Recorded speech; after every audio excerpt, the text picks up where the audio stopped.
New this year in the AP Music Theory exam is the Digital Audio Submission Portal, which replaces the old method of creating a CD of each student's response.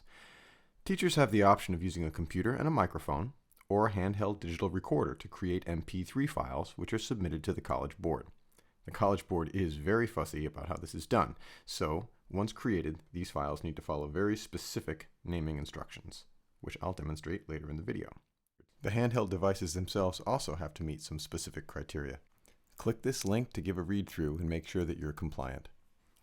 Since my school owns iPads, I've downloaded a free app called Voice Record Pro, and it's been working great. Full disclosure, I am not affiliated with this app developer in any way.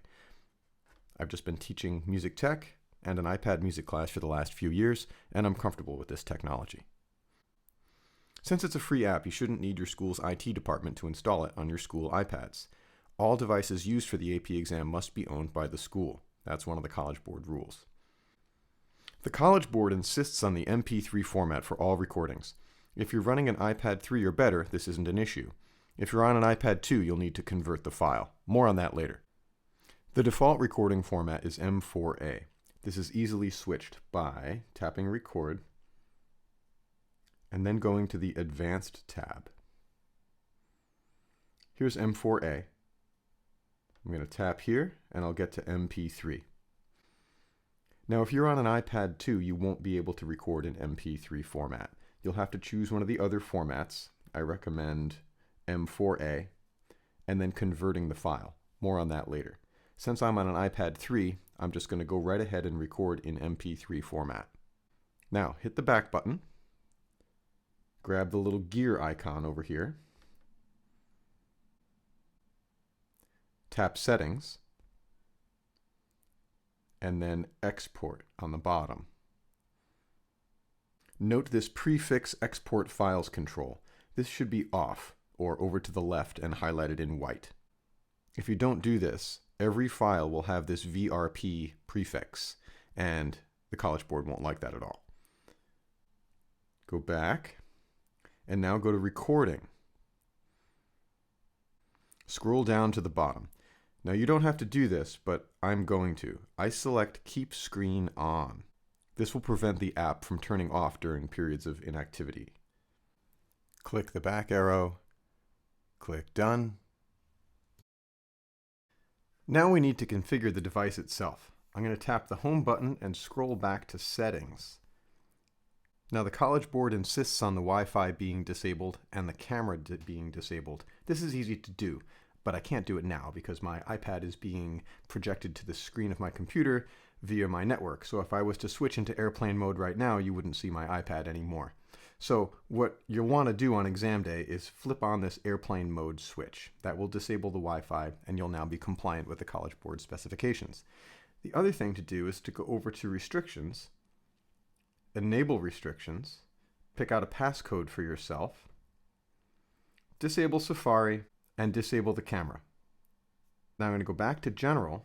You don't have to do this, but I'm going to select Auto Lock and make it Never. That way the iPad won't go to sleep on me. Now on to make our recording. I'm going to tap the Home button again, and I'm going to flip on back to Voice Record Pro.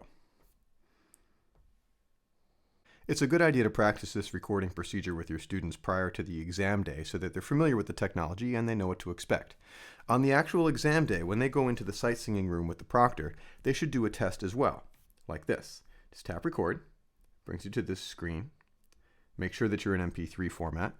Tap Record again and say testing, testing, testing. Notice that the controls turn blue when you're actually recording. Now you have two options here. You can hit Stop, which will end the recording and create a file, or you can hit Pause, which will temporarily stop your recording, but you won't make a file. It won't save itself.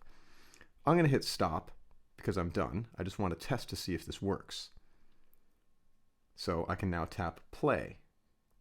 Say testing, testing, and it testing. does work. Notice that the controls turn blue. There's my file name right down there. It's the date and another number, .mp3. Each student has to sing 2 sight singing examples, but submit only one recording containing both of them, plus their AP exam number. So once they've done that test recording, and they know it works, the first step is to tap record and speak their AP exam number. Here we go.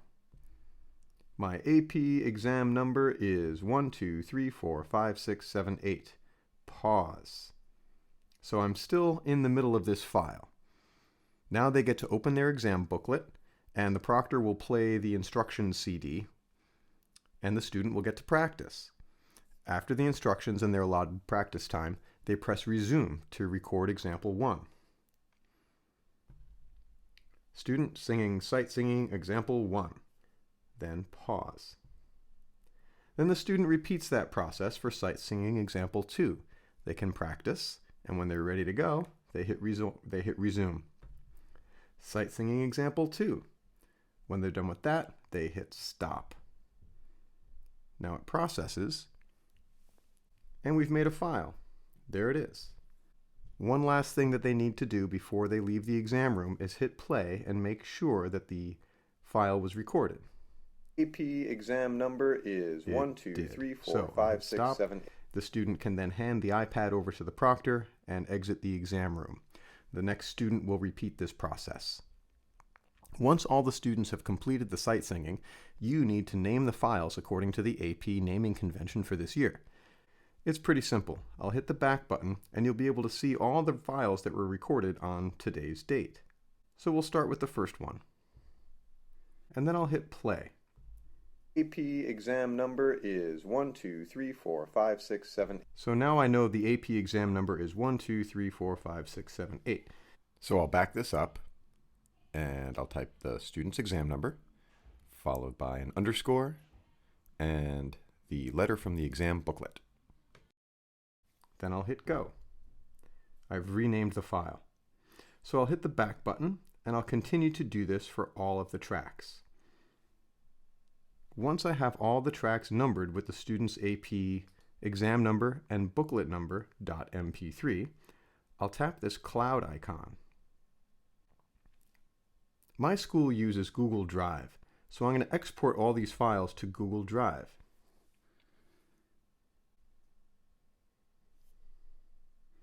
I only recorded one file today that I didn't upload, and it's right here. But you can see that you can select multiple files. Select all of your students. In this window, you can see all of the files that I have on this iPad. I've recorded a lot of things and uploaded them already. The files with the stripe through them are already uploaded to Google Drive. The one I just recorded a moment ago was right here. So I'll tap the checkbox and I'll do Export Items. Done.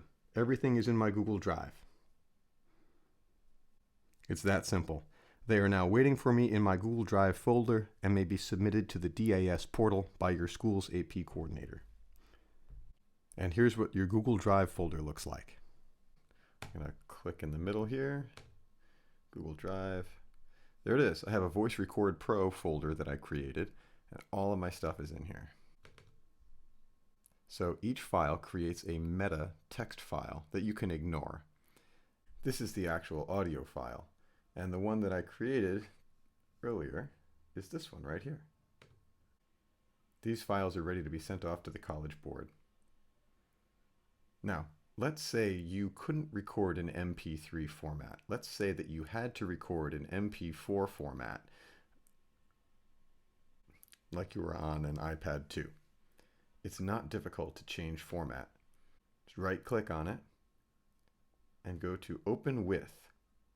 Then choose either Cloud Convert or Drive Converter. I'm going to tap Cloud Convert. And there's the file that I selected. I'm going to convert it to MP3.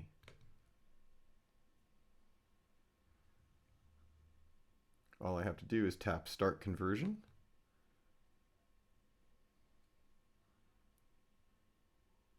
There it is. I've made a recording in MP4 format. That was the title. And I just converted it to MP3. There it is. I'll go back to my Google Drive folder. And you'll see recording in MP4 format right up top. but now it's MP3. I did call the College Board people about this conversion, and they said it was okay as long as you didn't lose any quality. And on playing back the files, the quality is just fine. So certainly if you're going to go this route, make sure you test it, record in MP4 format, and then convert it to MP3 and make sure that you don't lose any quality. I tested it and it works great. So if you're going to use iPads to record the sight singing examples for this year's AP Music Theory test, I think Voice Record Pro is a great way to go. If you have any questions about it, feel free to drop me a line. Best of luck to your students on exam day.